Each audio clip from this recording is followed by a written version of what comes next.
یا ایھا الناس، اے انسانوں، اتقوا ربکم، اپنے رب سے ڈرو، اپنے رب سے ڈرو، الذی خلقکم من نفس واحدہ، جس نے تمہیں ایک نفس سے پیدا کیا۔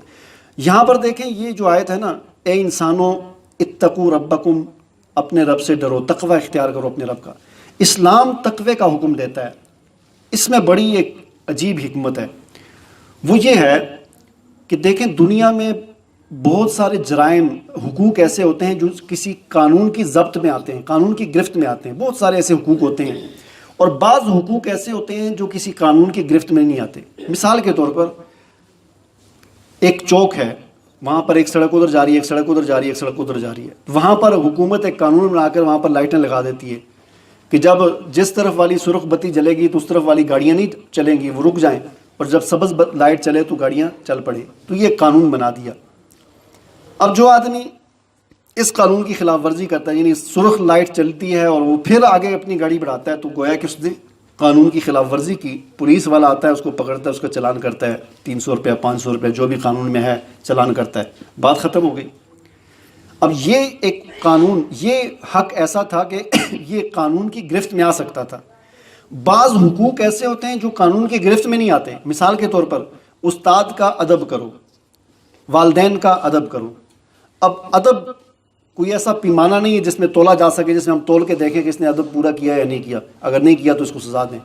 ادب، ہمدردی کرو، خیر خواہی کرو، یہ چیزیں ایسی ہیں کہ جو کسی پیمانے میں تولی نہیں جا سکتی، جو کسی تھرمامیٹر میں آ نہیں سکتی۔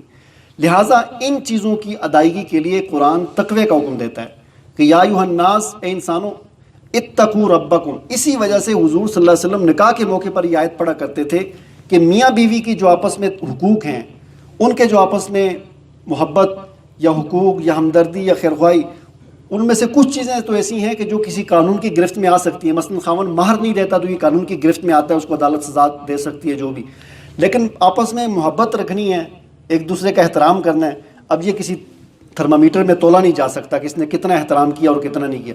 اس کے لیے قرآن کہتا ہے کہ تقوی کرو۔ تقوی ایک ایسی چیز ہے کہ یہ ایسی طاقت ہے کہ اس کے سامنے حکومتی قوانین اور طاقت ان کی بھی کوئی حیثیت نہیں رہتی۔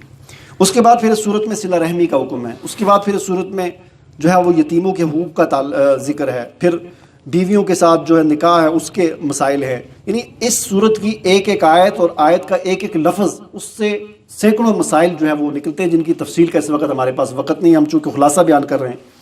اس کے بعد پھر اس کا دوسرا رکوع شروع ہوتا ہے، اس میں اللہ تعالیٰ نے میراث کے مسائل کو اور احکام کو بڑی تفصیل کے ساتھ پورے رکوع کے اندر بیان کیا، اور ہر وارث کے حصے بیان کیے، فلاں کو اتنا ملے گا، فلاں کو اتنا ملے گا، فلاں کو اتنا ملے گا۔